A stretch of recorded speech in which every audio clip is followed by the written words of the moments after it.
Digo, no sé si han sido curiosos y se han metido a checar el repositorio de código que le he puesto, pero ya puse ahí un ejemplo de cómo hacerlo, que repito, pueden ustedes basarse en ese, usarlo. El chiste es que primero entreguen las actividades para que no les vaya a ir tan mal. ¿Dónde está eso, profe? En el Classroom les use como material. Aquí está. Sí, es repositorio de código fuente. Les había dicho que esta página es como un Google Drive, pero de código. Entonces aquí ustedes ya pueden checarlo y vienen las carpetas. Entonces, yo cada vez que vaya a dar un tema trato de programar algunos ejemplos y subirlos aquí, que son los ejemplos que solemos ver en clase. De hecho, si se fijan, lo último que hice fue hace 9 horas. Entonces aquí ya les pongo ejemplos que vamos a ver aquí. O antes de salir de vacaciones hice como un ejemplo del juego del gato, pero ya más complejo. Al final de la clase voy a explicar más o menos cómo se puede hacer una versión más sencilla del juego del gato. Pero lo que les quería mencionar es que si checan ese repositorio, por eso les saben que hay que hacer un chequeo, no les voy a decir que ahí está ya la respuesta, pero si se meten de vez en cuando a curiosear, pues pueden ver que ya está resuelto tanto en C como en C++. Y lo pueden usar tanto si ya lo tienen hecho y quieren agregar como alguna corrección, o si nada más quieren ver una manera de resolver, porque les recuerdo que esta manera de resolverlo pues es la que a mí se me fue ocurriendo o la que fui modificando, pero si ustedes tienen maneras de resolverlos más sencillas. También llegamos a ver el caso de una compañera que lo entregó el mismo día que la dejé y vimos ahí más o menos cómo estructura el código y todo. Entonces, yo les recomendaría que lo chequen, sobre todo si se les está atorando la forma en la que pueden validar si alguien ya ganó. O, por ejemplo, cómo imprimir el tablero o cómo manejarlo. Entonces, pues aquí hay varias cositas. También traté de dejarles comentarios por si se les atora. Y pues también como ilustrarles más o menos cuáles son la lógica que se sigue a través de cada validación para checar si hay un ganador en alguna fila, en alguna columna o en alguna diagonal. Repito, esta es la solución que yo puse, pero puede haber varias variantes, ¿no?, de cómo resolver el problema.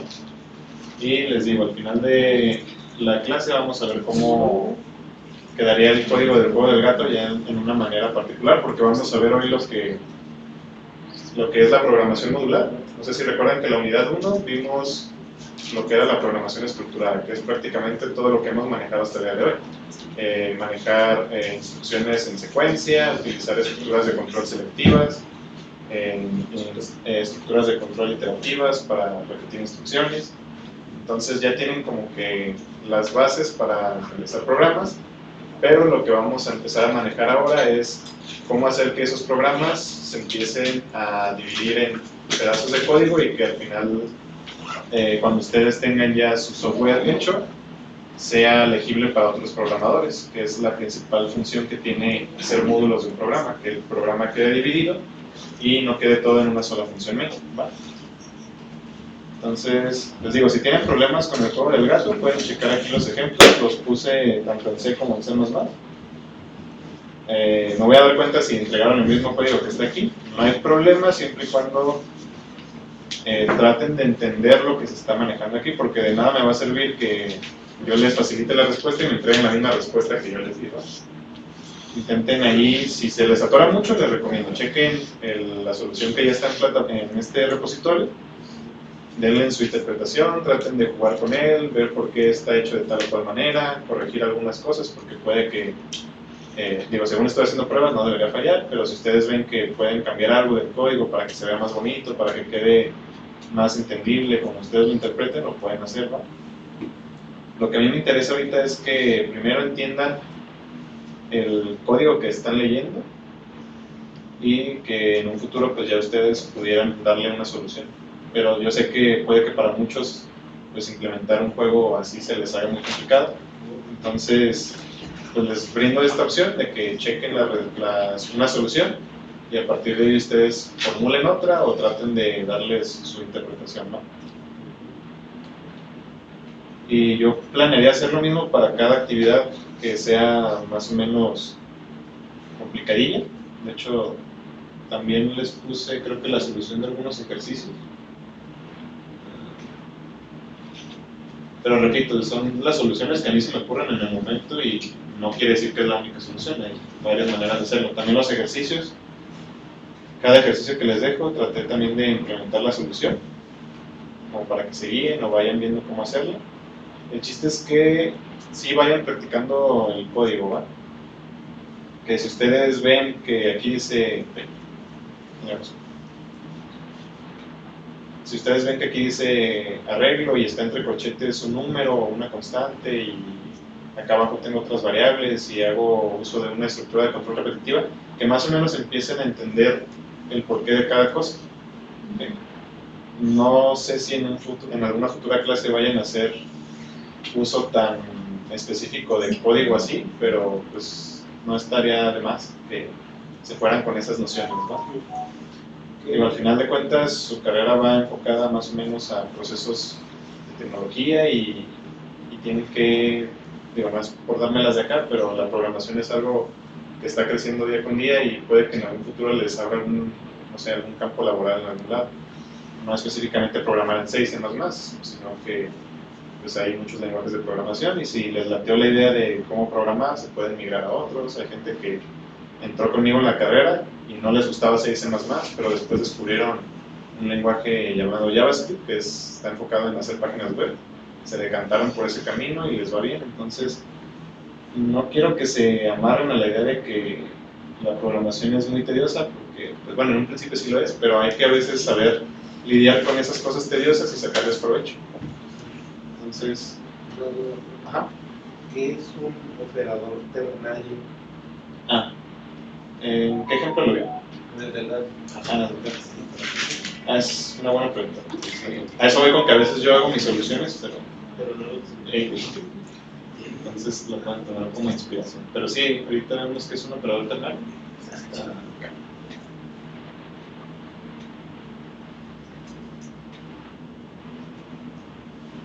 Lo usé para el ganador. Cambiar el jugador.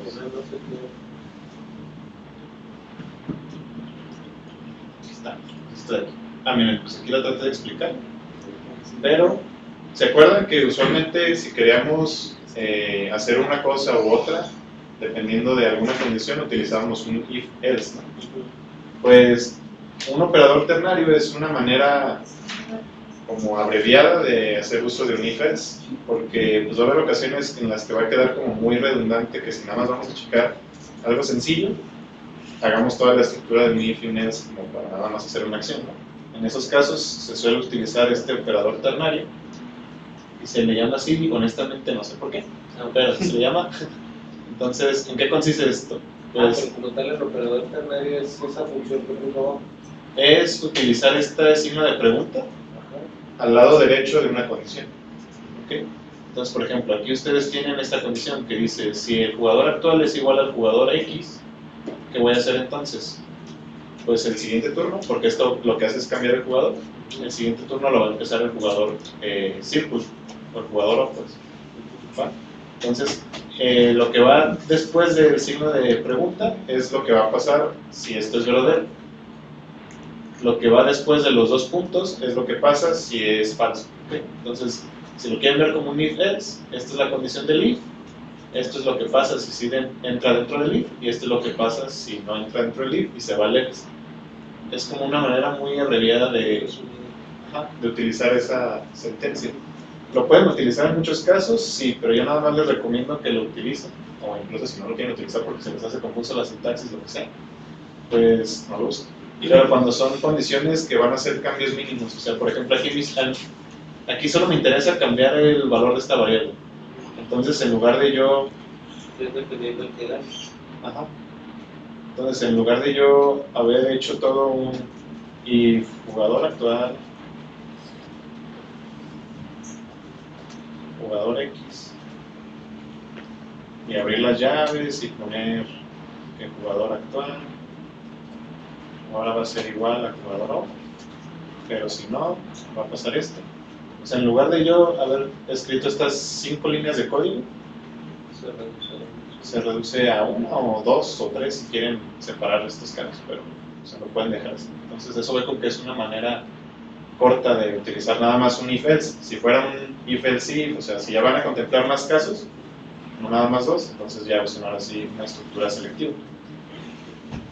Pero a eso voy con que, pues a mí la solución que se me ocurre en el momento pues va a ser muy distinta de la que a ustedes se les pudo haber ocurrido en alguna ocasión, o si no se les ocurre nada, se pueden dar una idea de más o menos cómo hacerlo y a ustedes mejorar o personalizar el código, ¿no?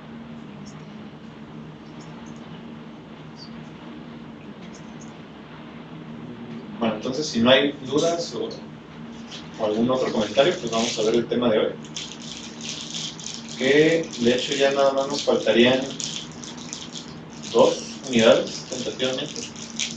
Les decía que ya vimos la programación estructurada, lo que son los arreglos. Seguiría esta unidad que es muy corta realmente, es programación modular. Ahorita vamos a ver por qué se llama así. Y faltaría nada más lo que son los registros y, si nos da tiempo, archivos. Digo si nos da tiempo porque queda esta sesión y la del 10 de abril y la del 17. Pero para el 17 tendría que estarles aplicando un pequeño examen teórico, nada más, y dejarles la actividad final. Pero la actividad final tiene que ver con archivos, entonces estoy viendo más o menos, dependiendo de cómo vean que avancen ustedes en sus entregables de aquí a las siguientes 2 semanas. Si les dejo... Les puedo dar el tema de archivos, pero no dejar una actividad referente a archivos. Se los puedo dar como algo opcional, pero sí tratar como de adecuar el contenido a lo que he visto en sus entregables para que quede... Ajá, y para que tengan tiempo sobre todo, porque si yo les dejo las 8 actividades que tenían planeadas, más los ejercicios, pues puede que al final del curso se lleven tarea para que las entreguen, entonces no creo que esté tan chido eso. Pero igual pues siempre voy a estar viniendo los miércoles, entonces si se les llegara a atorar algo, pues ya me dicen. Y lo de entrega de calificaciones respecto a conmigo, yo planearía que una vez acabe el curso, darles 1 o 2 semanas de tolerancia para que entreguen lo que les haga falta y calificarlos, y luego ya mandar las calificaciones al control escolar, pero sí darles su calificación ya sea por correo o vengo aquí y se las doy, y que estén enterados, pues, para que no pase eso de que no saben qué está pasando con su calificación, ¿no? Bueno, entonces les mencionaba que vamos a ver lo que ya es la programación modular, y el término de modular hace referencia a que vamos a dividir un programa en distintos módulos, y estos módulos van asociados a los que son conocidas como funciones, métodos o subrutinas, tienen distintos nombres, pero al final de cuentas lo que hacen es eso, dividir o ayudar a dividir el código en pequeños bloques de código que se pueden reutilizar o quedan más legibles, porque si se fijan hasta el día de hoy, todo lo que hemos hecho lo hemos programado dentro de las llaves de main, que esa es una función por sí sola, es el método principal, por eso se llama así. Pero sería algo feo o mal visto que ustedes tengan dentro de su función main 200, 300, 500 o incluso 1000 líneas de código, porque eso quiere decir que les falta abstraer todo lo que está dentro de main y dividirlo en pequeñas funciones o en otros bloques de código para que quede más reducido el código que esté dentro de main.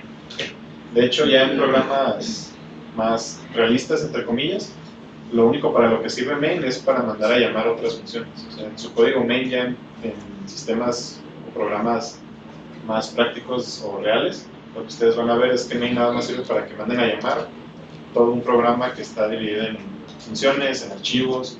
Entonces lo que hemos hecho ahorita es nada más utilizar main para ahí nosotros dejar caer todo el código que sabemos hacer, pero ahorita vamos a ver ya cómo darle un formato a nuestro código para que quede como modularizado, ¿no? ¿Y por qué surge esto de la programación modular? Además de darle más legibilidad al código, también, no sé si conozcan la frase de divide y vencerás. Entonces es un término que se usa demasiado dentro de las ciencias computacionales, porque la mejor manera de resolver un problema es abstraer la complejidad de ese problema y ir haciendo pequeñas divisiones.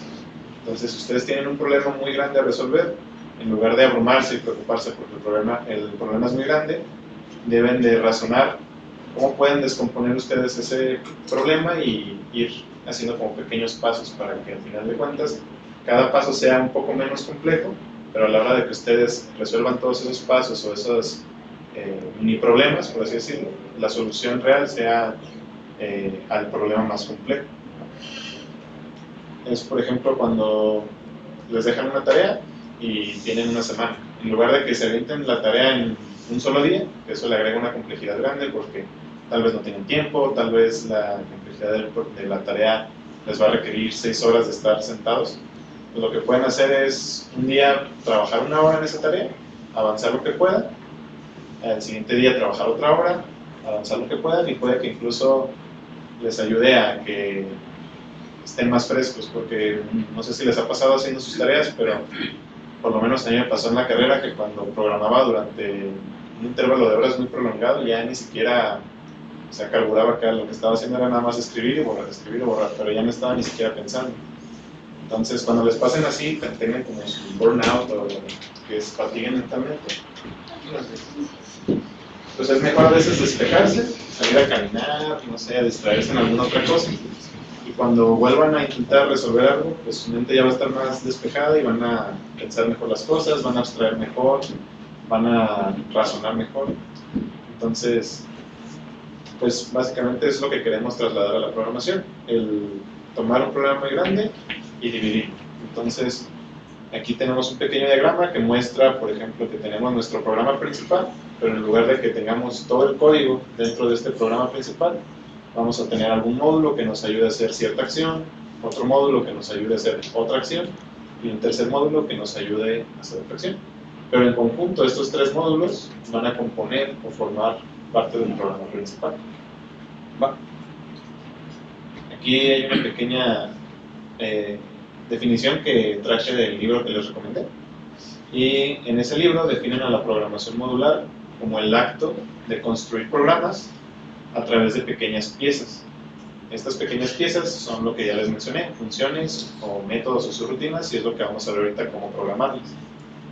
¿Y cuáles son los beneficios de la programación modular? Pues además de lo que les dije de la legibilidad del código, es que podemos hacer nuestro código reutilizable, y esto es un pilar fundamental dentro de la ingeniería de software y desarrollo de sistemas, porque lo que buscamos cuando nosotros desarrollamos algún programa es tratar de repetir la menor cantidad de código que podamos.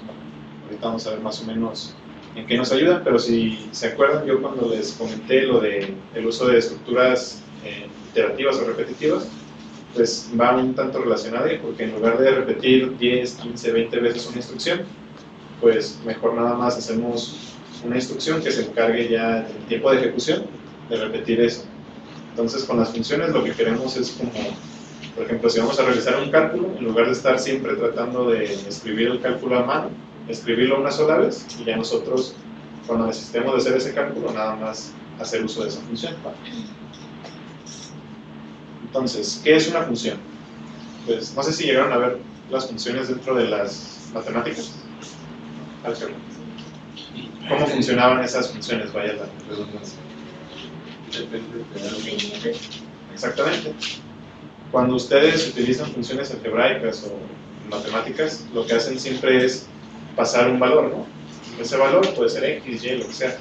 Y esa función se va a encargar de hacer algún cálculo dependiendo del valor que le pasaron, y les va a devolver un resultado, ¿va?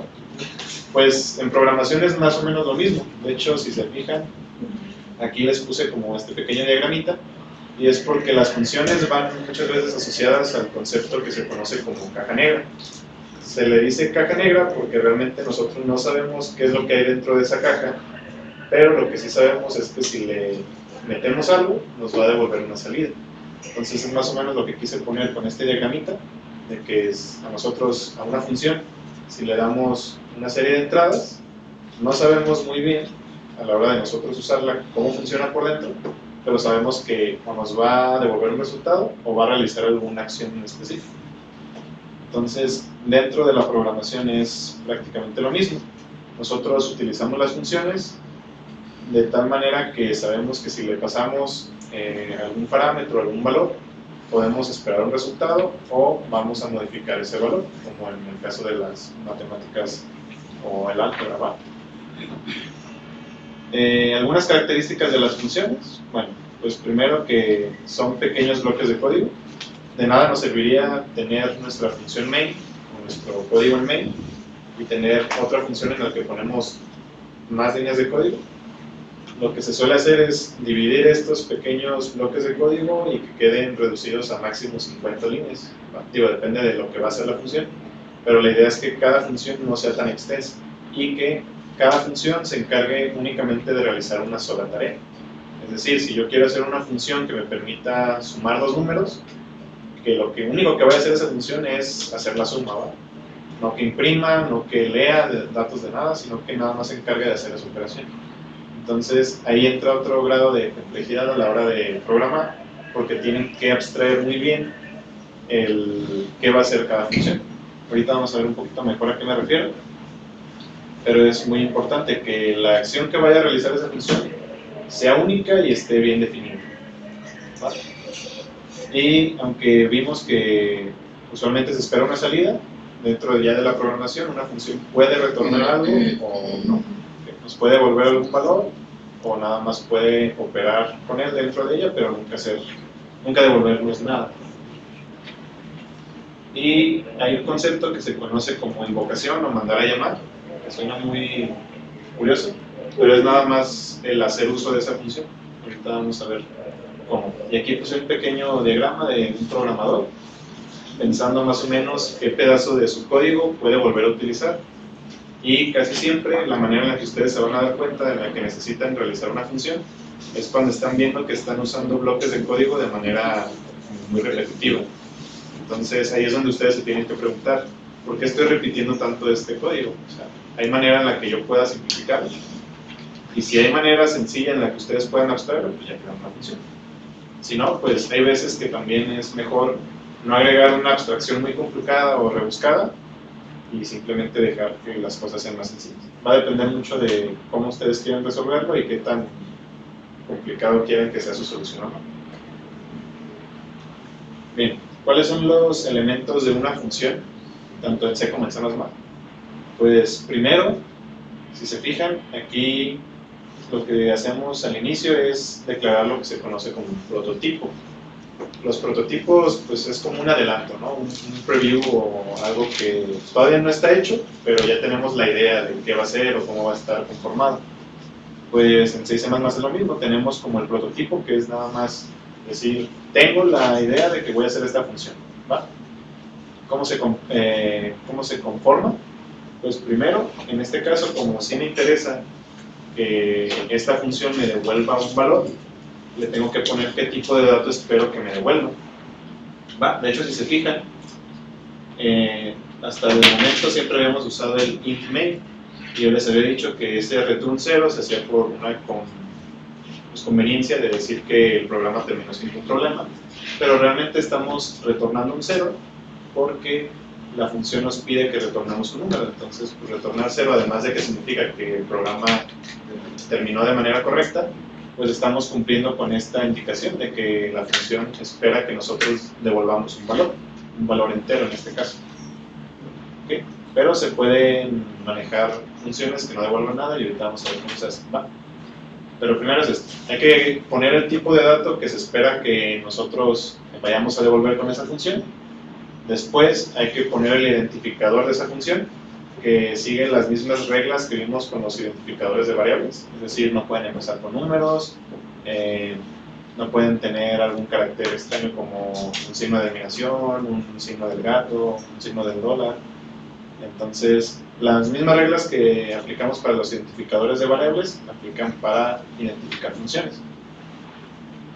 Después se abren los paréntesis de la función y aquí se pone una lista de parámetros que la función espera recibir. ¿Va? Puede recibir parámetros o no. Usualmente cuando usas una función se espera que sí le mandes información, pero puede haber funciones en las que no valga la pena eso. ¿En qué casos? Por ejemplo, si ustedes quisieran hacer una función para imprimir un menú que se está repitiendo cada que el usuario regresa o hace algo dentro de su programa, pues entonces nada más pueden crear una función que se llama mostrar menú y ahí poner la impresión de pantalla, ¿no? Pero en este caso sí le estamos pasando una lista de parámetros. ¿Qué parámetros les vamos a pasar? Dos números. Y pues dentro de esa lista de parámetros también hay que especificar el tipo de dato de cada parámetro y un pequeño nombre o identificador que nos ayude a saber más o menos de qué se trata. En este caso los identificadores tanto para A como para B pues son muy arbitrarios, es nada más tener identificado que va a ser un número distinto de otro. Entonces les ponemos el tipo de dato que va a ser entero y su respectivo identificador. El prototipo termina con el punto y coma, no vamos a programar todavía nada porque para eso se utiliza la definición de la función. ¿Por qué se maneja un prototipo y luego ya la definición si se puede directamente como implementar la función? Más que nada por cómo funciona el compilador de C y C++. En otros lenguajes de programación se omiten los prototipos porque pues, ya los intérpretes o compiladores más modernos saben interpretar que si declaraste una función, pues vas a hacer uso de ella y sabes cómo ir a buscarla dentro del código. Pero C y C++ pues, les juega un poco en contra, ser un poco viejitos, entonces hay que indicarle con el prototipo que vas a utilizar una función y después la defines. Entonces aquí ya está la definición de la función. Si se fijan, hasta aquí es prácticamente lo mismo que el prototipo, solo que ahora en lugar de cerrar con un punto y coma, abrimos las llaves, que recuerden que las llaves significan inicio y fin de algo. Entonces vamos a iniciar esas llaves para nosotros poner el código correspondiente dentro de esas llaves. ¿Vale? Y ese código va a ser exclusivo de esa función. ¿Okay? Ya vamos a ver ahorita también a qué me refiero con esto. Pero si se fijan aquí, como nada más quiero hacer una operación sencilla que es sumar A más B, en lugar de declarar una variable que se llame suma y decir suma igual a A más B y luego retornar suma, pues mejor directamente retorno la operación. Entonces por eso aquí pongo un return A más B. ¿Okay? Ya tengo el prototipo de mi función, ya tengo cómo definí el código dentro de esa función y en este caso sí tengo un retorno, un valor que me interesa recuperar. Entonces, ¿cómo la uso? Bueno, ya por ejemplo aquí tengo mi función principal main, aquí declaro dos variables que podría no haberlo hecho, nada más para que quede más ilustrativo y voy a guardar el resultado de mi operación dentro de una variable. Entonces, aquí es lo que se conoce como invocación o mandar a llamar a la función. Tenemos resultado igual a, y si se fijan, en lugar de yo poner tal cual ahí A más B, lo que estoy haciendo es mandar a llamar a mi función, ponerle sumar y pasarle como parámetro dos números. Le estoy pasando número 1, el número 1 haría el papel de este número de acá, o este valor de A, y número 2 haría el papel de B. ¿Por qué aquí los puse con nombres diferentes? Pues para distinguirlos. Y porque deben de entender que los argumentos son distintos de los parámetros. O sea, aunque se pongan donde mismo a la hora de mandarlo a llamar y todo, un argumento es la información que tú le mandas a la función y un parámetro es esa información que recibe la función. ¿Vale? ¿Y por qué son distintos? Pues ahorita vamos a ver por qué, pero a grandes rasgos es porque la información que ustedes les mandan aquí no es exactamente la misma que reciben acá, es como una copia. Entonces nada más eso. Ya hicimos el sumar, entonces digamos que el flujo del código es que ya me pasaron los parámetros, me voy acá, empiezo el código y nada más tengo que hacer esta operación, que sería A más B, sería 10 más 15. Entonces hace la operación, 10 más 15 es igual a 25, y entonces a la hora de yo retornar ese valor, lo que va a hacer es asignar ese 25, el resultado de esa suma, a la variable de resultado. ¿Okay? Entonces a eso voy con que las funciones que retornan pues se utilizan para asignar esos valores a otras variables o para que sepan más o menos, no, nada más usan para almacenar valores. O sea, que el dato que me devuelve la función yo lo pueda almacenar a algún lado o usarlo para alguna comparación o algún proceso de código que ustedes necesiten. ¿Vale? Pero usualmente cuando van a retornar algún valor con su función, pues se respalda en alguna variable, como el caso que estamos viendo aquí, que lo guardamos en la variable de resultado.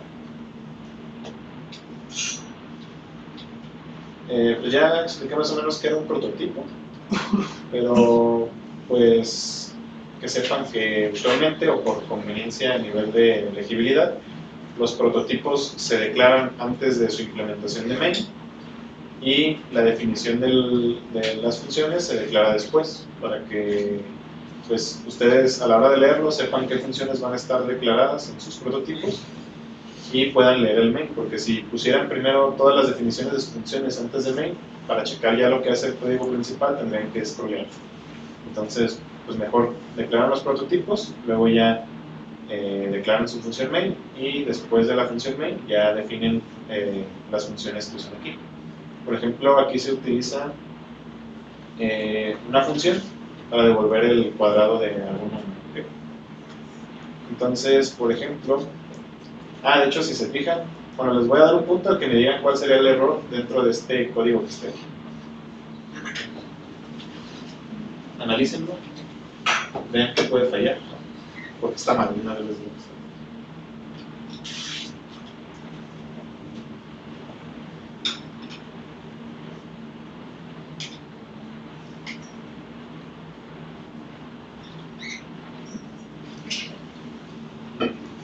Pues que no, el cuadrado, el x, desde aquí de arriba del return 0. No, Yo digo que el return es el que tiene x por x, ajá, va arriba, ¿no? arriba de Arriba en donde está float, ¿sí? Yo digo que es el float. es el Float sin enteros. exactamente. ¿Por qué? El error, Por tanto, sin enteros tiene que usar entero. ajá. Si se fijan, en la diapositiva pasada les mencioné que cuando declaramos, ya sea un prototipo o definimos la función, le asignamos el tipo de dato que esperemos que devuelva y los parámetros también tienen que tener su tipo de dato. Entonces, el error que está aquí, como dice el compañero, es que yo declaré dos números flotantes y estoy tratando de pasarle a esa función un valor que no es entero, es flotante. Profe, Ajá. ¿y por qué en el ejemplo pasado Sí, pero por ejemplo, abajo de insumar, en return tiene A más B y abajo tiene 0 y en el otro lo tiene al revés, porque Es que arriba declaró la función primero. Sí, bueno, este ejemplo es nada más ilustrativo para ver las partes de las funciones, pero aquí ya les digo que usualmente los entonces prototipos... así es como debemos de hacerlo, no como... No pasaría nada realmente, lo pueden hacer así, pero les digo que por legibilidad queda mejor que ustedes pongan los prototipos, que son como las partes Ajá. cortas de la función. Luego ya su función main, que es como donde lo que nos interesa los leer, códigos, ajá. y ya abajo las implementaciones. O para que todo el código de las funciones, rebuscado, ¿no?, quede hasta el final, y su función main siempre la tenga como la principal, hasta el final. Ok. Pero sí, el error era ese tal cual. Y de hecho serían dos errores relacionados precisamente a lo que decía el compañero, que son flotantes. El primer error sería que yo le estoy pasando un flotante en lugar de un entero, y el segundo error es que mi variable en la que yo espero almacenar mi resultado es flotante. Entonces, suponiendo que el valor que le paso si es entero, marcaría otro error, porque el tipo de dato que yo espero que retorne la función es un entero, no un flotante. Entonces, esos son errores que van relacionados al tipo de dato de las funciones y sí tienen que tener cuidado con eso, porque muchas veces puede que no les compile el código y sea nada más porque algún parámetro que pasaron no concuerda con el tipo de dato que están mandando, o que mandaron a llamar mal la función, que escribieron mal el nombre de la función, o qué sé yo. Pero lo que yo sí les diría que tengan principal cuidado es con el tipo de dato que reciben en los parámetros y el tipo de dato que devuelven a la hora de hacer un retorno. ¿Va? Ahí, profe, dice llamada función errónea. Uh-huh. Cuadrado igual a... Sí, pero o sea, no es que esté mal escrito, sino que daría un error por lo que dijimos, de que si se fija yo aquí estoy poniendo que cuadrado espera un entero y le estoy pasando x, pero x aquí es un flotante. ¿Va? Entonces ambos tendrían que ir en flotante. Este tendría que ser o ambos flotantes o ambos enteros, pero no podemos hacer ahí el cambio de tipos de datos. Podríamos hacer o tener otra función que se llame igual, cuadrado, pero sea de tipo float y reciba tipo float. Y se pueden tener las dos. Ajá, se pueden manejar las dos. Que de hecho eso se conoce como sobrecarga de funciones, pero ya no sé si valga la pena verlo, pero que sepan que pueden tener una función con los mismos nombres, pero que reciban distintos parámetros o devuelvan distintos tipos de datos. Y bueno, aquí de hecho se los puse que el compilador utiliza los prototipos para validar cuando van a ser llamadas, y por eso primero los declaramos como nada más la idea que tenemos de la función y luego ya la definimos. Y la llamada a la función que no coincide con el prototipo que pusimos va a devolver siempre un error de sintaxis. Es decir, esto en un principio ni siquiera les debería de compilar, les debería de marcar que hubo Ahí un error cómo a la tendría hora. que ser entonces cuadrado y cuadro. ¿Cómo? O sea, para llamar la función, ¿cómo le tendríamos que poner entonces? Pues mandarla a llamar es esto prácticamente. O sea, el error no está en cómo se manda a llamar, sino en los tipos de datos. Que para que podría decirse que funcionara sería arriba cambiarle el entero, ¿no? Sí, o sea, por aquí poner que esto fuera un entero y poner nada más 10. O sea, Que este fuera un entero. definir bien la primera línea si son por tantos enteros y definir los de abajo si son por tantos enteros, pero que coincida uno con otro. Sí, tal cual. Entonces, o sea, esta línea, digamos que no está mal como está escrita, pero sí lo que conlleva, que ya tiene que ver con cómo declaramos el prototipo y cómo implementamos la función. Pero quédese con eso nada más, que como aquí los tipos de datos no coinciden a la hora de que tanto mando mi parámetro como el que yo espero recibir. Porque estos son flotantes y estos son enteros. ¿Va?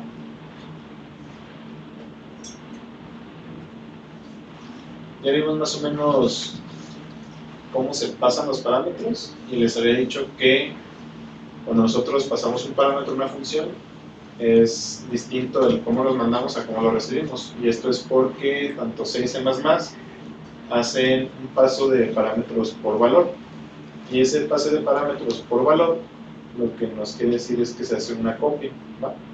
Entonces cuando yo mando a llamar, por ejemplo aquí retomo el ejemplo de la suma, cuando yo mando a llamar mi función sumar, el número que le pase aquí y acá no se va a ver alterado, o sea, mis variables que le paso aquí no se van a ver alteradas porque lo que yo estoy haciendo dentro de esa función es hacer una copia de sus valores. Entonces, a la hora de entrar yo dentro de mi función sumar, el valor de A y B que me pasaron son una copia de número 1 y una copia de número 2. Entonces, aunque yo aquí quisiera modificar los números como para decir, ¿sabes qué? Quiero que número 1 ya no sea 5, que sea 10, y que número 2 ahora sea 15, pues estos valores solo se van a ver alterados dentro de esta función, o sea, dentro del alcance o contexto que abarca esta función. Lo que quiero decir es que, aunque yo aquí haya puesto número 1 y número 2, no voy a estar accediendo a la información de esas variables en mi función, porque se hace una copia. Es como si A fuera una copia de número 1 y B una copia de número 2. Lo que yo altere con estos variables dentro de la función no va a alterar a las variables que yo le pasé en la función. Es un poco rebuscado, pero quédense con esa idea de que es nada más una copia. Es como para no alterar el valor de las variables originales que yo estoy utilizando, ¿va? Ahorita vamos a ver el ejemplo, pero o sea, ya funcionó mi código. Pero miren, vamos desglosándolo un poco. Pongo el prototipo. Declaro yo dos variables, una para el número 1 y una para el número 2. Dentro de la función main, eso es importante. La única manera en la que ustedes pueden comunicar variables de una función a otra es a través de los parámetros. Y esos parámetros, ahorita vamos a ver que se le conoce como pasar por referencia y pasar por valor. El pasar por valor es lo que estamos haciendo aquí. Estamos pasándole número 1 y número 2, pero dentro de la función sumar, ese número 1 y número 2 no van a ser estos números de acá, sino que van a ser este A y este B. Entonces, este A es una copia nada más del número 1, o sea, del valor. Entonces, ese va a ser una copia de número 5 y este va a ser una copia del número 3. ¿Va? Pero esas variables de acá, aunque yo las pasé como parámetros en mi función, no son las mismas que voy a estar manipulando acá. De hecho, si se fijan, por eso se vuelve a hacer como una declaración en los parámetros, porque es como si estuviera creando nuevas variables y a la hora de pasarlos acá, nada más se hace como una copia. Entonces, si yo aquí modifico que A es igual a 10 y B es igual a 15, aunque yo haya puesto o le haya pasado número 1 y número 2, ese número 1 y número 2 se quedan igual. ¿Okay? Yo si vuelvo a imprimir esto, voy a ver que número 1 sigue siendo 5 y número 2 sigue siendo 3, aunque yo aquí haya tratado de cambiar los valores. Eso es porque nada más dentro de esta función utilicé las copias de los valores, pero yo a la hora de cambiarle los valores, realmente solo estoy alterando a este A y este B que están declarados aquí. ¿Okay? A eso voy con que es una copia A. ¿A esto se refiere con las funciones? ¿Tiene que estar bien definido lo que quieres en las líneas? ¿Cómo? Es que usted dice que las funciones se dividen en línea, cada una de ellas se encargan solo de una sola cosa. Tiene que ser únicas y bien definidas. Sí. ¿A eso se refería? ¿A eso se refiere con ese ejemplo que estaba? No realmente. Lo que me refiero aquí es nada más como para que vean que los valores que yo le paso a la función solo se alteran dentro de esa función. Van a afectar las declaraciones. Exactamente. O sea, yo al final del día, aunque le haya pasado mi número 1 y número 2 en estas funciones de aquí, bueno, en esta función de aquí, no voy a alterar directamente estas variables. Ahorita que corra el ejemplo, espero que quede más claro. Pero quédense con eso, de que lo que yo recibo aquí es nada más una copia de lo que me mandaron, ¿va?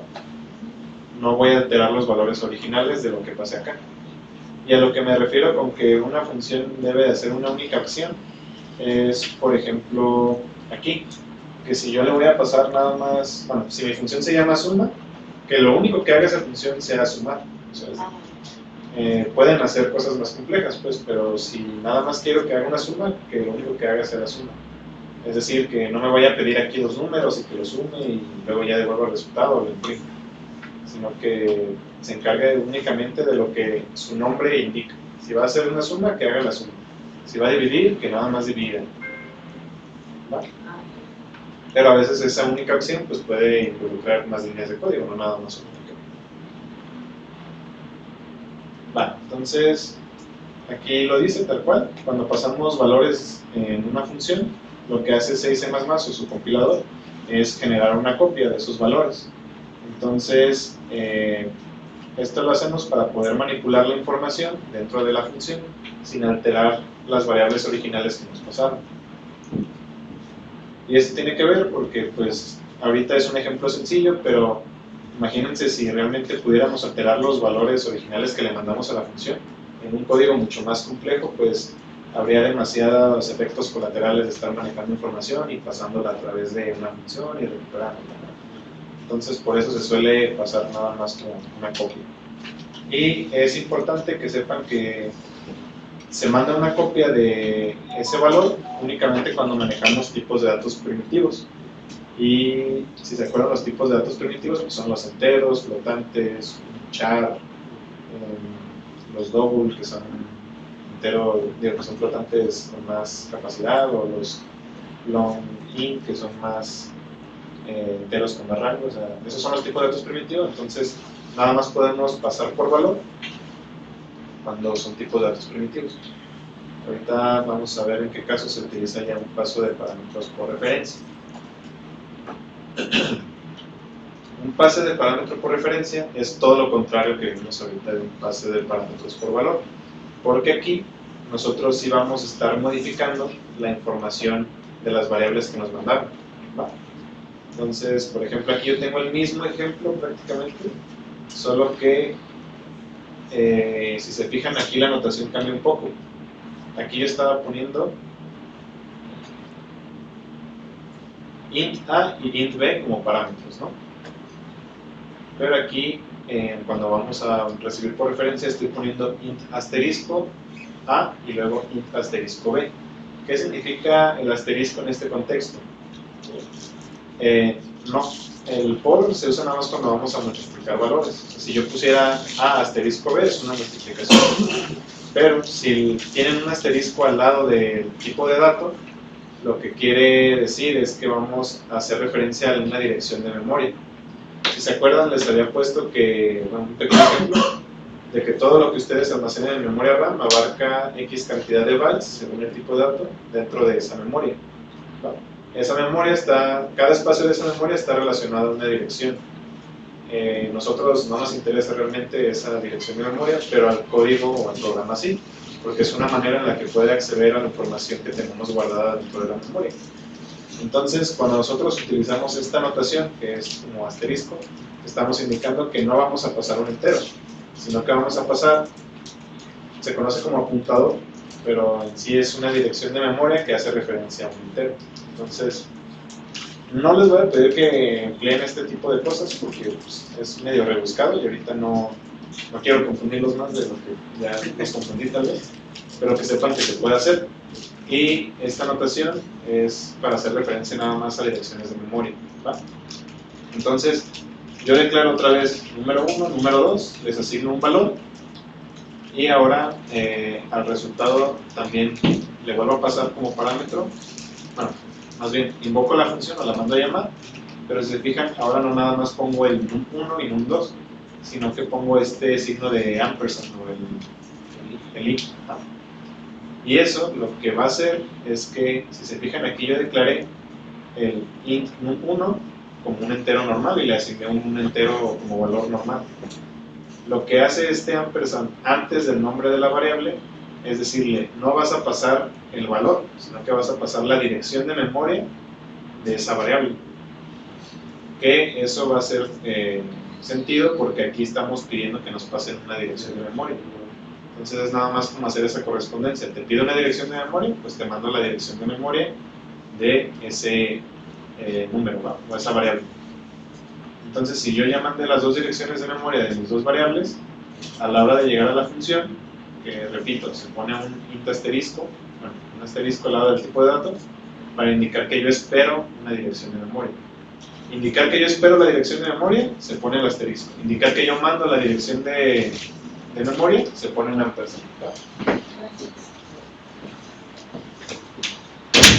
Bueno, entonces aquí yo ya recibí direcciones de memoria, pero si yo pusiera a igual a 10, probablemente me marcaría un error, porque estoy tratando de acceder al valor de la variable. Para yo indicar que quiero acceder para modificar el valor de la dirección de memoria, utilizamos otra vez el asterisco.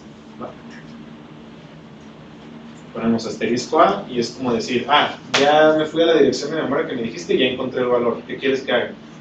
Pues en este caso quiero que modifiques ese valor y le asigno un nuevo valor, con 10, y lo mismo con B. Asterisco B para irme a la dirección de memoria y decir, ya te tengo ubicado el valor, ¿qué hago con él? Pues asignale este nuevo valor, ¿no? Entonces yo ya modifiqué los valores de estas variables, pero como estamos hablando de direcciones de memoria, ahora sí estoy alterando lo que yo tengo almacenado en num1 y num2, porque hacen referencia a la misma dirección de memoria, ¿va? A ver si lo puedo dibujar, no sé si les queda más claro, pero suponiendo que esta es nuestra memoria RAM,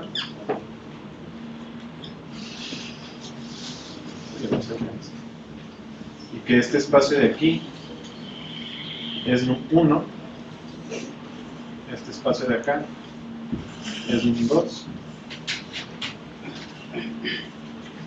no sé, vamos a ponerle, si se acuerdan les había dicho que se ponía como en notación hexadecimal. 4. Entonces, esta es la dirección de memoria 0 de mi memoria RAM y esta es la dirección 04. ¿Por qué diferencia de 4? Porque un entero, que es el tipo de dato de ambas variables, es a 4 bytes, ¿no? Por eso la diferencia de 4 números. Entonces, cuando yo estoy diciendo que voy a acceder en la función con asterisco A, como lo que le mandé fue una dirección de memoria, lo que hace el compilador es irse a esa dirección de memoria, y si se fijan, yo por ejemplo que tenía un 5 y un 3 originalmente, ¿va? Y con el asterisco B accedo acá. Entonces, cuando le pasamos la dirección de memoria estamos haciendo esto, estamos como uniendo o ligando que A va a hacer referencia a la dirección de memoria del num1 y B va a hacer referencia a la dirección de memoria del num2. Es esta liga que estamos haciendo aquí. Cuando yo estoy haciendo asterisco A y cambiando el valor, lo que estoy haciendo es irme a la dirección de memoria y decir, ¿sabes qué? Ya no quiero este 5, ahora quiero un 10. Y cuando hacemos lo de asterisco B igual a 15, nos vamos a la dirección de memoria que apunta hacia un 2 y cambio ese valor por un 15. Entonces, en el ejemplo anterior, cuando pasábamos por valor, lo que hacíamos era que en lugar de acceder a las direcciones de memoria, era crear otro espacio de memoria para A y para B. Entonces los valores que yo tuviera aquí no se veían afectados a la hora de que yo cambiara aquí los valores.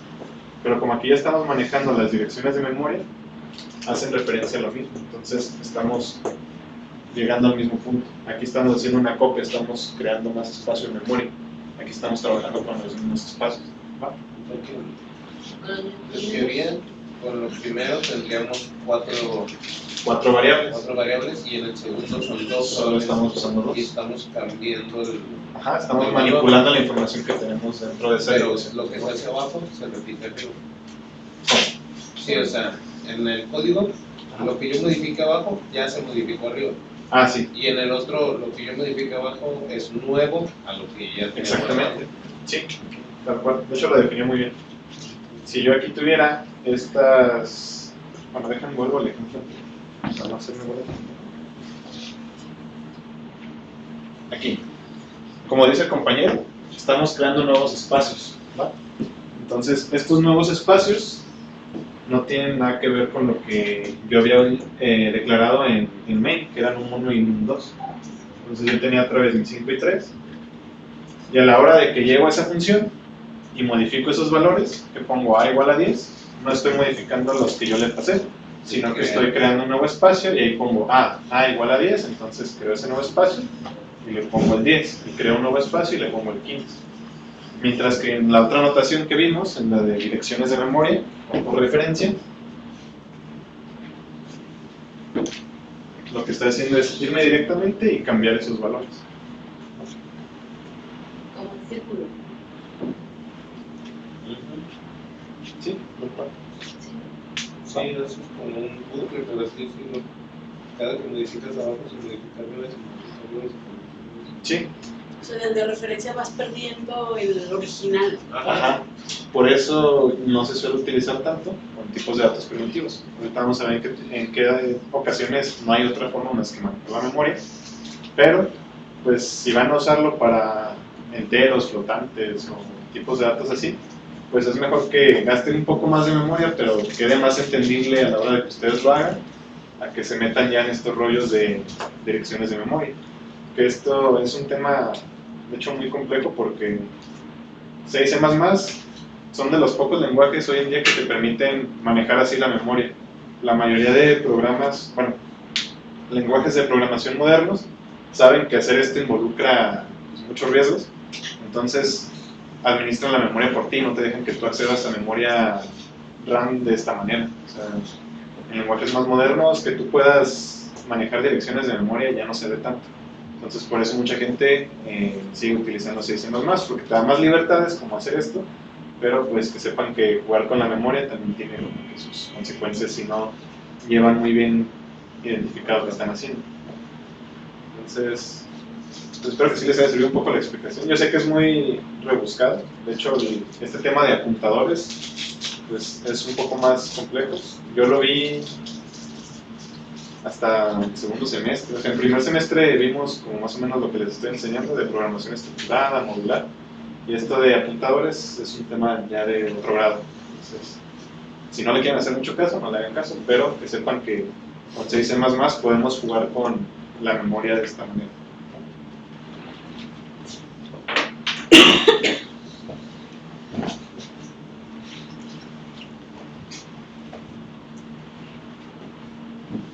Bueno, antes de ver lo que les quería decir de en qué casos sí vamos a utilizar memoria, queramos o no, vamos a hablar del alcance de las variables. Yo recuerdo que por ahí de la segunda o tercera sesión les mencioné que cuando nosotros declarábamos una variable dentro de main, esa variable dentro de main solo estaba disponible para ese espacio. O sea, entre las llaves que cierran y abren main, esa variable solo existía dentro de ese espacio. O por ejemplo cuando vimos los ciclos for, que a veces declaraba ahí mismo una variable y ponía su valor, esa variable solo existía dentro del contexto del ciclo for. El alcance va relacionado a esto. No les había mencionado, pero ustedes pueden hacer pues estas cosas de que hagan código fuera de main pero no está bien hacerlo. Pero pueden, por ejemplo, declarar variables, eso no hay problema. Y cuando ustedes declaran variables fuera de funciones, como por ejemplo aquí está esta variable que dice número global, y está fuera de main y fuera de esta otra función, se le conoce como una variable de alcance global, porque está declarada fuera de ámbitos. Entonces, dependiendo de qué tan profundo ustedes declaren una variable, va a ser su alcance. ¿Okay? Si yo aquí declarara una variable que fuera, no sé, número local, esa variable solo estaría dentro del alcance de esta función main. Por ejemplo, aquí tengo una función prueba. Y esta me sirve de ejemplo porque si se acuerdan les había dicho que una función puede retornar o no algo. Cuando no va a retornar nada, se pone la palabra void, que void significa vacío o nulo. Bueno, es una manera de decirlo también. Pero si no va a retornar a su función, le tienen que poner void, ¿no? Y podemos hacer que no lleve ningún parámetro. Entonces, cuando no lleva ningún parámetro, dejamos los paréntesis vacíos nada más. Y aquí ya declaro, o defino, mejor dicho, la función. Vuelvo a poner el tipo de dato, que el tipo de dato aquí es vacío. Suena raro, pero C y C++ son muy rigurosos en poner lo que vas a hacer. Entonces hay que declararla incluso explícitamente cuando no va a devolver nada. Entonces, void. Y de hecho, podríamos poner entre paréntesis la palabra void para indicar que no va a tener ningún parámetro, pero en el caso de los paréntesis sí los podemos dejar vacíos y el compilador interpreta de manera correcta que, pues, como no hay nada entre los paréntesis, no hay parámetros. Pero para devolver o indicar que no va a devolver nada, sí le tenemos que poner void. Bueno, dentro de esa función a la cual yo llamé prueba, declaro un número de entero y le digo que va a ser un número local. Le asigno el valor de 10. Yo puedo imprimir dentro de mi función este número sin problemas, número local, porque está declarada dentro del contexto o el alcance que tiene esta función, ¿no? Y puedo imprimir el número global, porque el número global, como les dije, al estar declarado fuera de main y fuera de esta función prueba, pues digamos que su alcance es, pues vaya, global, ¿no? No va a estar limitado, porque está como en la raíz del código. Pero, ¿qué pasa si, por ejemplo, yo quiero imprimir el número local, o sea, la variable que yo declaré acá, dentro de main? Esto directamente va a tronar, les va a marcar un error de compilación. ¿Por qué? Primero, porque para la función main, este número local no existe. Yo no declaré ninguna variable dentro de mi contexto main. Entonces, aunque a mí visualmente diga, pues no manches, aquí tengo un número local, claro que yo sé dónde está. Pues recuerden que las computadoras son tontas y tienen que ser muy específicos. Así que al nosotros no indicar que existe una variable que se llame así, aunque nosotros sepamos que en otra función, en otro contexto, sí está, pues al programa le da igual. Para él la variable que yo le estoy indicando no existe porque no tiene un alcance en el que puede identificar esa variable. ¿Ah? Entonces no se peleen mucho con el alcance de las variables, porque aunque para nosotros diga, pues si ya la puse aquí, ¿por qué no la puedo usar acá? Es prácticamente por eso. Cada que ustedes abren y cierran llaves, se crea un pequeño universo, por así decirlo, en el que ese universo no va a ser consciente de lo que está pasando en otros universos, ¿va? Es como lo que vimos al principio, que es la división. Sí. Lo que pasa en un módulo no le afecta al otro módulo. Exactamente, o sea, son muy independientes. Y la única manera que tenemos para comunicarlos entre sí, a cada universo, es con los parámetros que les pasamos. Con las funciones. Y la impresión aquí del número global no había problema, porque pues, el número global, repito, afecta al alcance de estas dos funciones. Entonces las dos funciones tienen acceso al número global, pero pues solo la función en la que declaro un número local tiene acceso a esa variable. ¿Vieron teoría de conjuntos con él? La teoría de conjuntos más o menos. ¿Qué pasa?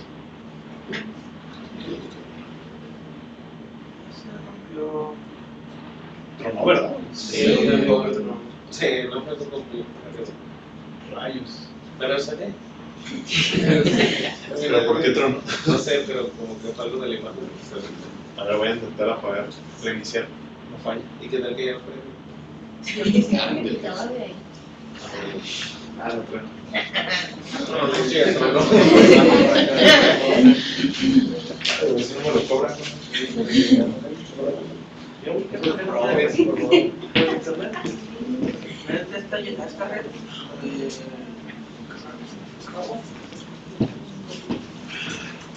¿No prendió? Ah, no, se está apagando todavía. A pedir user.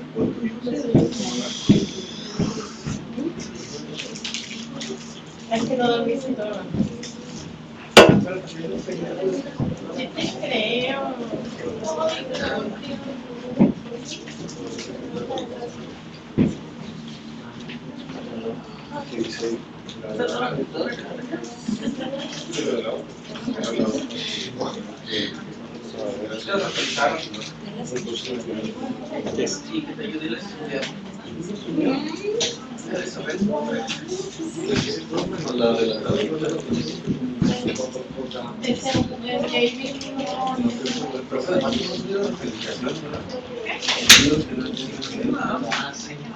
Rayos.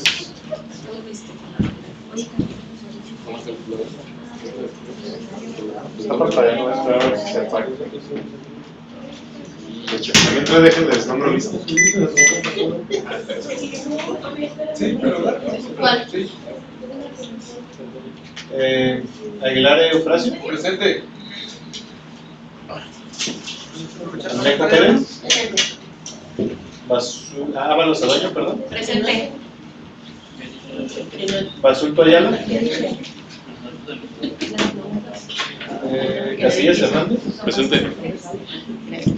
Castillo Crispín. Presente. Ceja Magaña. Presente. Otera Mendoza. Presente. De la Cruz Bartolo.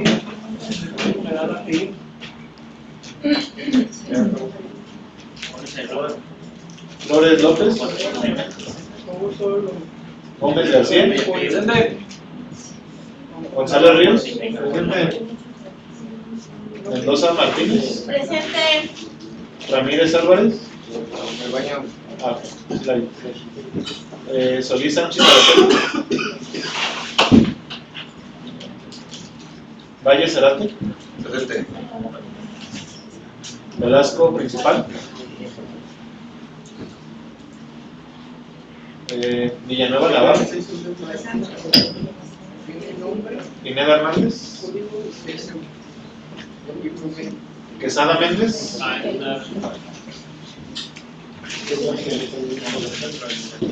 Torres Rodríguez. Presente. Santiago Bautista. Presente. Vallejo Salcedo. Presente. Y Jiménez Lara. Sí, está bien, 1, 2, 3, 4, 5.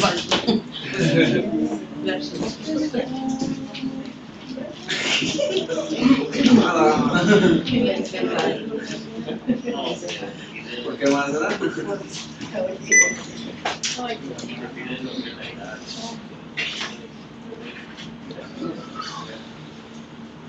¿Qué habrá pasado?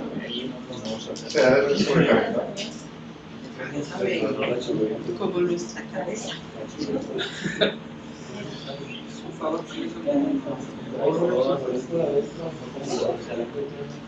Sí, pero como que los colores. Una palabra sucia. Como que ya no va. Yo dije, Y ya no sirve. vámonos a desayunar.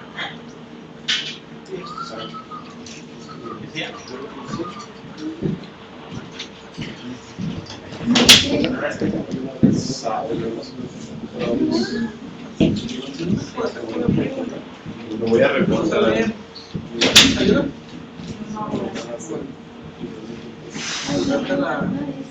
Bueno, pues creo que sí se alcanza a distinguir.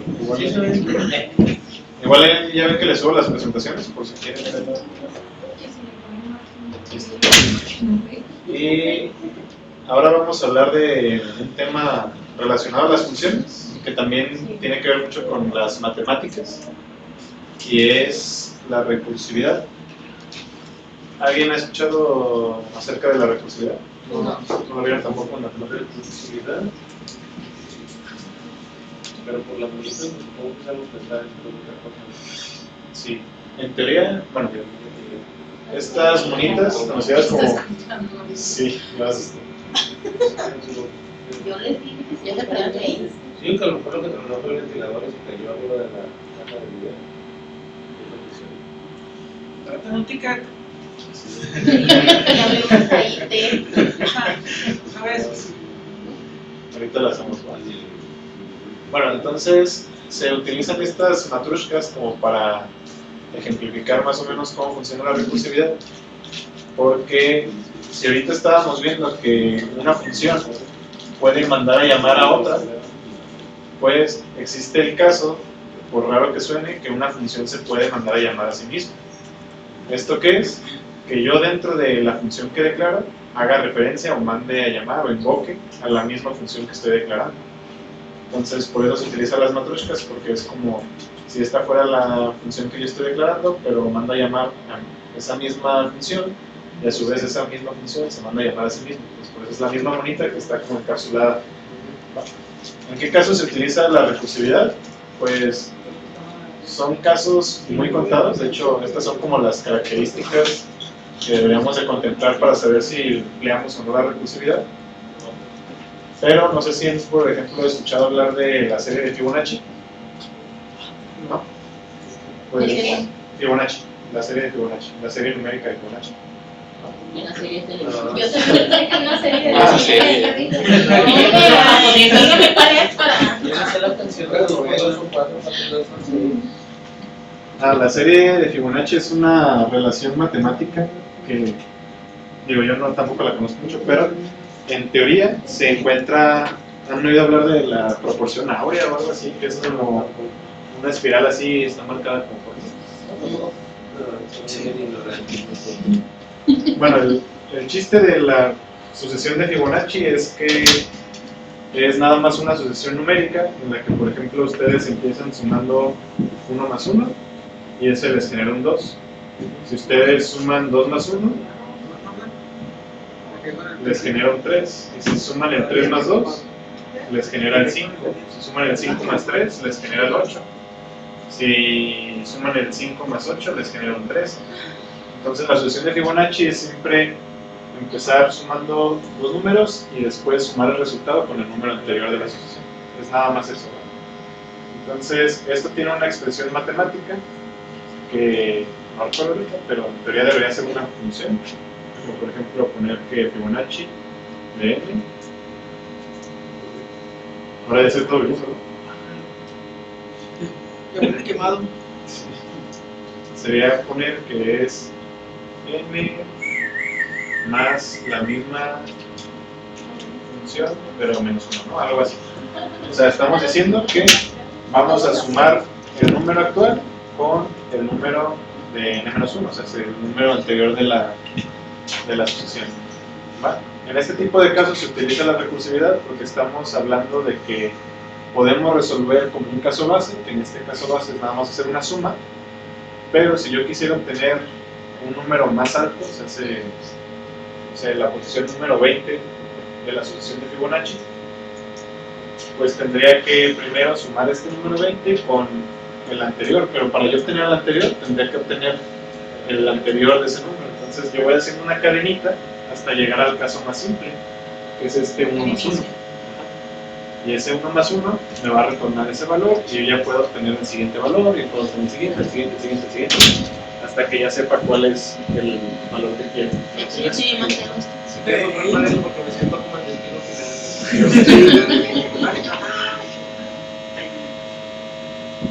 No sé si se escucha demasiado. Yo vamos a decir a Maribel. Pues le puedo hablar y que escuche que está así para que... Sí, Porque nos tenemos que ir. Ahorita lo prenden la de mañana lo pusieron.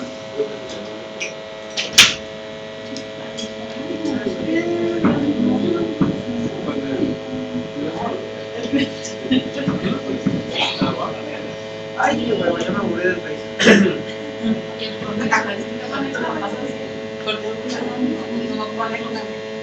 Sí, no sé. Mi papá, que es mi hermana. Me despertó.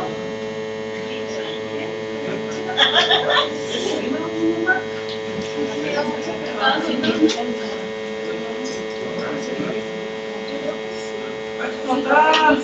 Si llamó, si me tiene.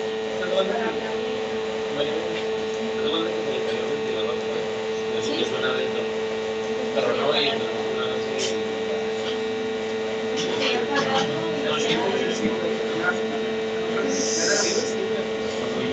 Pero ahorita se está escuchando una cosa.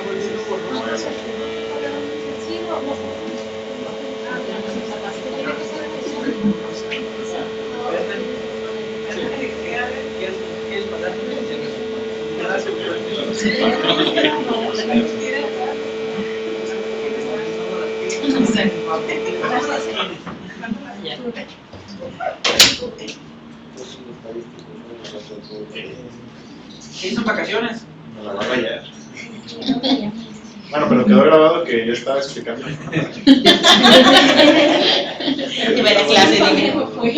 Bueno, pues, digo, ya ahorita van a tener que checar si quieren ver más o menos esto ya por su cuenta cuando suba las presentaciones, pero que sepan que la recursividad es esto, mandar a llamar a la misma función, pero el chiste es que, por ejemplo, ahorita en la asociación que vimos ahí, a mí me interesa obtener el valor del número anterior, y para obtener el valor anterior tengo que hacer lo mismo, pero con el número anterior.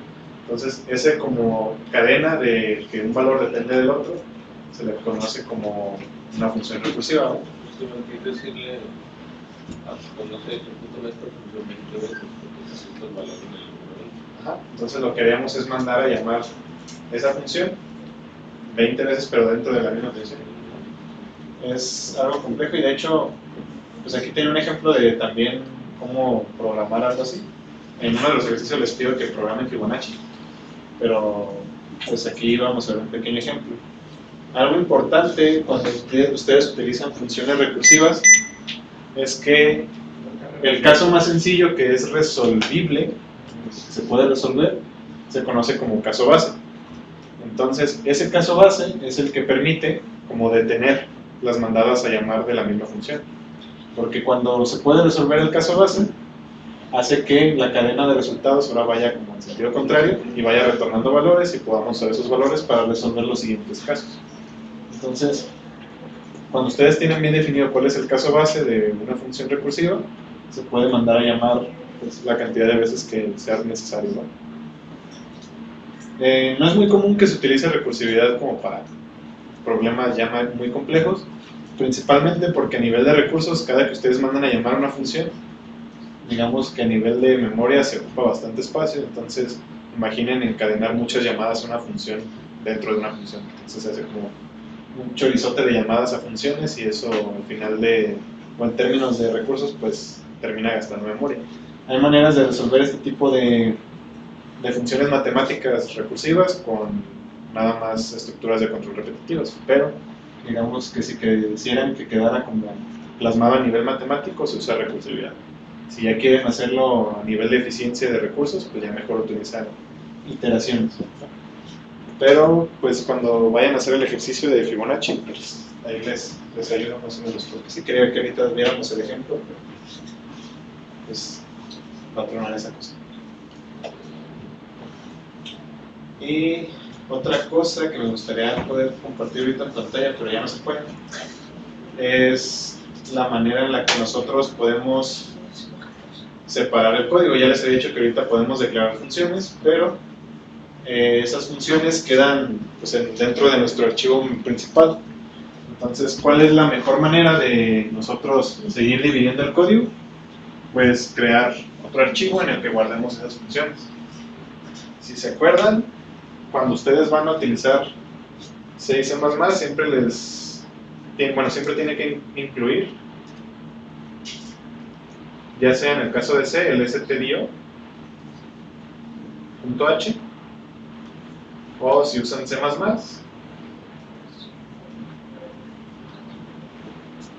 incluyen iostream. Pues, ¿qué son estas cosas que estamos incluyendo? Se les conoce como archivos librería o archivos biblioteca. De hecho, el .h es por header, que header es como cabecera y cabecera hace referencia a que es como biblioteca, ¿no? Entonces, esto lo que realmente es un archivo en el que están escritas los prototipos y están definidas las funciones que utilizan. Por ejemplo, la función que más utilizamos aquí es printf, ¿no? esa función dentro de su archivo cabecera tiene su prototipo y tiene ya su implementación y qué parámetros va a recibir y todo. Entonces, lo que hemos estado utilizando hasta el día de hoy, tanto en C como C++, son funciones que ya están hechas por los mismos creadores, entonces son funciones estándares. Son funciones que ya prácticamente programó alguien más y pues como son estándar, pues es mejor utilizar lo que ya se está estandarizado, ¿no? Entonces, por ejemplo, printf, scanf son ejemplos de funciones que ya están dentro de este archivo librería. También está el caso de getchar o alguna otra función que se les pueda ocurrir. Entonces, ¿qué podemos hacer nosotros? Pues nosotros podemos crear nuestras propias librerías, nuestros propios archivos de cabecera. Por ejemplo, les puse ahí en el repositorio que queremos ver ahorita, pero ya no se puede. Pueden ustedes tener, no sé si manejarla así, pero pueden tener un archivo que se llame utilidades.h, por ejemplo. ¿Va? Y ya dentro de este archivo, bueno, es que poner el código aquí va a estar medio grotesco, pero supongan que nada más tienen que declarar los prototipos y yo quiero tener una función que haga una pausa, ¿no? Entonces voy a poner void, porque no va a retornar nada, y mi función se va a llamar pausar, ¿no? Y ya cuando la declare,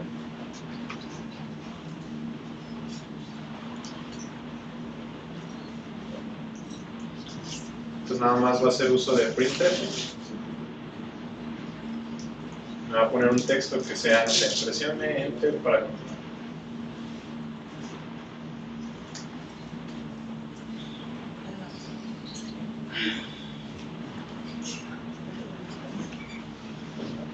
Y que al final haga un getchar para que simule como ese efecto de pausa, ¿no? Bueno, pues ya tengo yo mi prototipo de la función y la definición de la función en un archivo aparte. Si este fuera mi main.cpp o mi main.c, yo, aparte de incluir el stdio.h, puedo incluir mi librería que acabo de crear.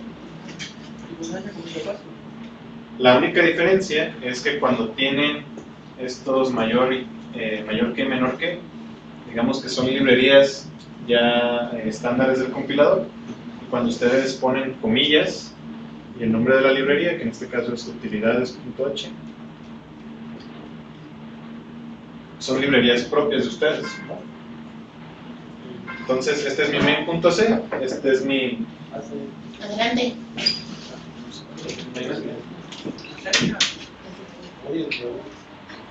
Bueno.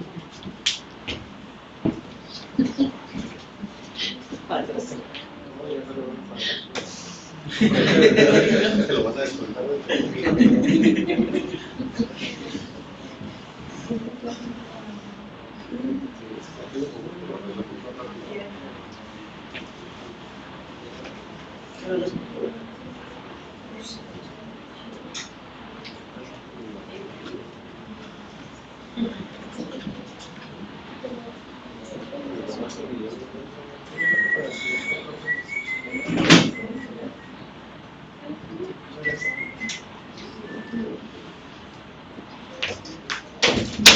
Nos van a mover de salón en la siguiente clase. Bueno, entonces les decía, ustedes ya definieron su librería, su archivo utilidades.h. Realmente ustedes pueden poner aquí las funciones y todo lo que quieran, pero le puse utilidades porque pues, es una función que no tiene como mayor propósito que hacer una simple pausa. Entonces, en lugar de yo siempre estar poniendo como que este printf y este getchar en cada vez que yo quiero hacer una pausa en mi programa, mejor creo una función y la mando a llamar cuando yo quiera.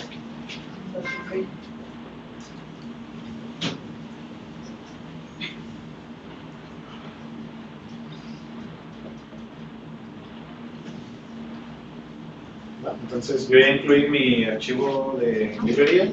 Entonces, yo ya, o sea, cuando hacemos esto, el programa ya tiene conocimiento de todo lo que está escrito aquí. Es por eso que podemos usar funciones como printf, scanf. En este caso yo podría usar mi función de pausar.